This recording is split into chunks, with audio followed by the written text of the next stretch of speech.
Salam saudara pendengar di seluruh kepulauan Nusantara, bahkan dimanapun saudara berada. Selamat mengikuti siaran kami, selamat mendengarkan, dan tetap merdeka. Celote Aki. Aki Rukman. Inilah Aki Rukman. Rukman, wajah sejuk tapi beriman.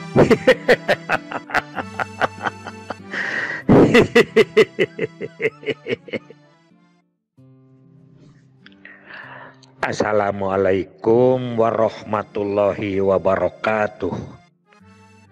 Selamat dan salam sejahtera buat kita semua. Alhamdulillah, setelah agak lama tersendat celoteh ini di episode 44.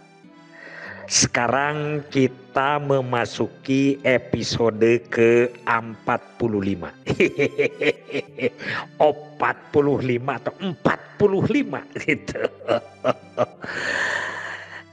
Anak-anak dan cucu-cucu Aki di seluruh Nusantara, di periode 45 ini mungkin sampai ke 46, kita akan mencoba mengamati atau studi kasus tentang penanganan stunting. Lokusnya Aki ambil di salah satu kecamatan di Kabupaten Tasikmalaya, Jawa Barat, yaitu di Kecamatan Jamanis. Kalau Bapak dan Ibu tahu tentang penyanyi Itje Trisnawati, di situ ada Masjid Itje masuk ke Kecamatan Jamanis. Kecamatan ini dipimpin oleh salah seorang camat senior, ya, karena camat senior Kang Iyep kalau nggak salah namanya. Maaf kalau salah. Dengan moto juangnya adalah Jamanis dinamis sinergis. Begitu ya. Itu bagus sekali. Nah, Aki waktu kunjungan ke sana, Pak Camat cerita, alhamdulillah bahwa Kecamatan Jamanis dinyatakan kecamatan terkomitmen terhadap penanganan stunting. Jadi juara ke-1 tingkat Kabupaten Tasikmalaya. Ada sertifikatnya Aki lihat ya. Nah, gini, yang pertama adalah Aki akan menguraikan dulu. Dia membuat katanya inovasi lah gitu. Inovasi ini didasari oleh surat keputusan bupati. Aki melihat di surat keputusan bupati itu adalah biasa ya, strip-stripnya itu Aki masih hafal lah kayak itu. Ada Dinsos, PPKB, dan P3A. Itu instruksi itu adalah mengenai hal-hal yang diurus oleh Dinsos, PPKB, dan P3A. Artinya bahwa yang membuat instruksi itu adalah pekerjaannya Dinsos, PPKB. Kalau di pusat itu kan BKKBN-nya di situ. Hanya kalau daerah kan disatu-satukan. Nah, karena disatu-satukan, kelihatannya ini sudah sesuai dengan Perpres 72 tahun 2001 bahwa ketua pelaksana stunting adalah Badan Koordinasi Keluarga Berencana Nasional atau di daerah organisasi yang menangani itu.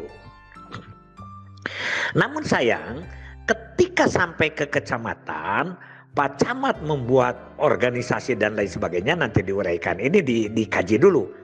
Tidak ada satupun aparat yang terlibat, aparat KB yang terlibat di kecamatan. Apakah ini tidak paham terhadap instruksi itu atau keliru atau kelewat? Ya kita kan namanya juga studi. Yang kedua juga adalah keputusan ketua pelaksana tim percepatan penurunan stunting. Ini juga kayaknya tingkat kabupatennya udah lurus begitu. Nah, begitu bagus, nggak apa-apa, nanti kita ini saja. Tapi walaupun tidak tercantum ya tidak tercantum, tapi para petugasnya tetap dilibatkan. Waktu Aki cerita tentang stunting di sana, pelatihan yang diadakan oleh koordinator KB yang aparat-aparat pusat itu tetap PLKB-nya dilibatkan, tapi di SK nggak termasuk. Ini ada apa? Itulah kondisi lapangan ya, karena memang tidak mudah membaca perpres itu juga ya. Nah, terlepas dari itu, kita mulai kaji sekarang.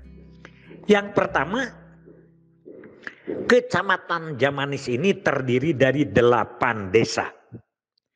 8 desa dengan penduduk 38.456. Kayaknya ini kalau di Papua sudah bisa 1 kabupaten ya. Padahal ini kalau di Jawa ini adalah kecamatan kecil ya, 38.456. Sasaran balitanya ada 2.263. Artinya bila dibandingkan penduduk dengan balita atau balita dengan penduduk, ini hanya 5,88%. Apakah ini sudah bagus? Pak Made, Bu Elma, apakah sudah bagus kalau balitanya cuma 5% dari penduduk?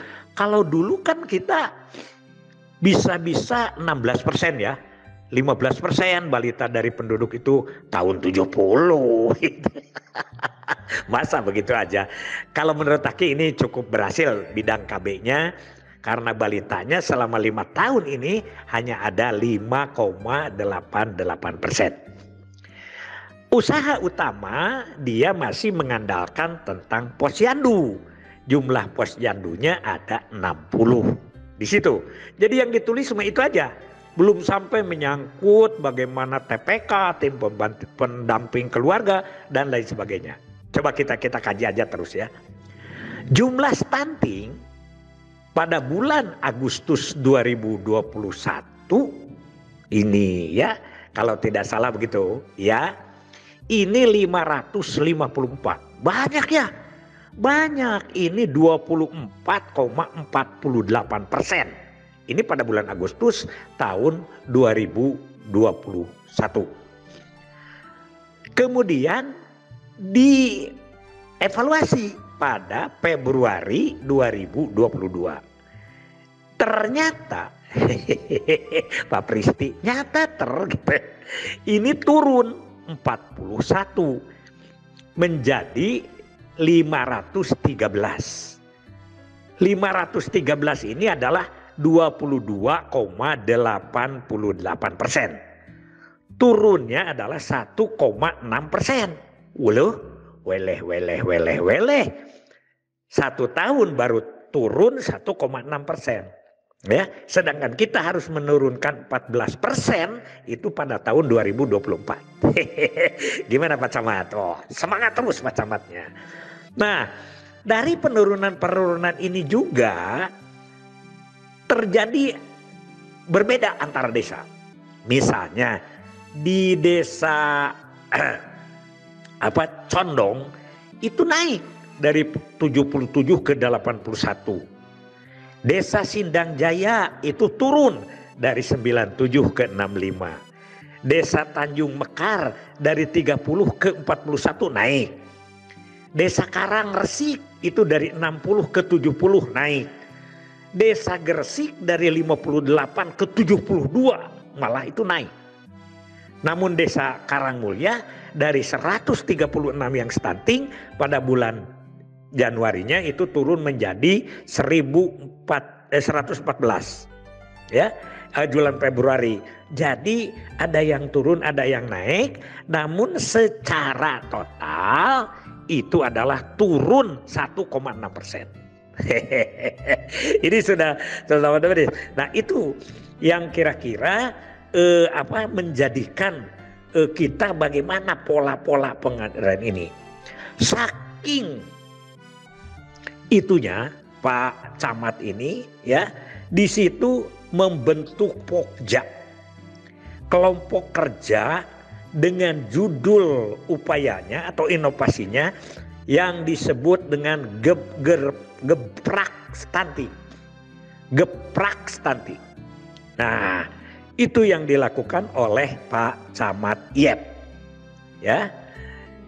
Grup ini dibikin di situ hanya yang termasuk pada kelompok ini adalah yang pihak-pihak pemerintahan, PKK, dan kesehatan. Hanya itu di situ. Itu sayangnya ya di sini. Nanti kita lihat apakah ini berkembang ke tokoh dan lain sebagainya. Aki tidak melihat di uraiannya ini, ya. Kemudian ada beberapa, yang pertama pekerjaan utama yang paling utama setiap harinya itu adalah, atau setiap minggunya ini adalah ada 3. Pertama, rapat koordinasi. Rapat koordinasi. Mungkin di rapat koordinasi ini melibatkan komponen lain. Yang kedua, pembinaan dan motivasi dan monitoring. Pembinaan dan monitoring. Yang ketiga, evaluasi kegiatan. Sampai di situ dulu ya, karena ini sudah 10 menit lebih. Kita sambung di episode ke-46. Wassalamualaikum warahmatullahi wabarakatuh.